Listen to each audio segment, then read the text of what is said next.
इस हफ्ते निविडा कुछ समय के लिए मार्केट का $4 ट्रिलियन कैंप छू लिया था।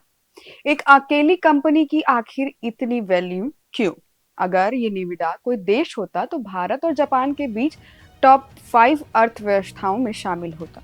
एक समय था जब यह सिर्फ ग्राफिक्स कार्ड बनाने वाली कंपनी थी, लेकिन आज यह वैश्विक अर्थव्यवस्थाओं की रीढ़ बन गई है। 2015 में इसकी वैल्यू $20 बिलियन से भी कम थी। वहीं 2020 में यह बढ़कर $300 बिलियन हो गई और अब 2025 में यह 4 ट्रिलियन के पार हो चुकी है। सिर्फ 5 सालों में 40 गुना छलांग ये कंपनी लगाई है। अगर आप निविडा के मार्केट कैप का ग्राफ देखें तो शुरुआती 2 दशकों में यह लगभग सपाट नजर आता है, मतलब एक सीधी लाइन पे नजर आता है। 1995 में कंपनी दिवालिया होने के कगार पर थी, लेकिन 2013 में एक निर्णायक मोड़ आया।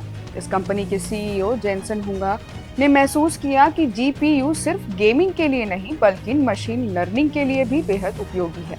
उन्होंने इस पर दाव खेला, जबकि वॉल स्ट्रीट और निवेशकों इस फैसले को जोखिम भरा मान रहे थे।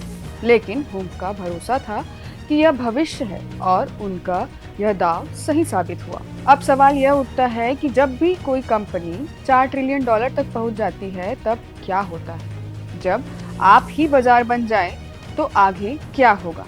इतिहास बताता है कि टेक्नोलॉजी कंपनियां तेजी से ऊपर उठती है, लेकिन कभी-कभी उतनी ही तेजी से नीचे भी गिरती हैं। आईबीएम और इंटेल इसके उदाहरण हैं। कभी इंटेल सेमीकंडक्टर की दुनिया का सबसे ऊपर था और आज उनकी गिनती मुश्किल है।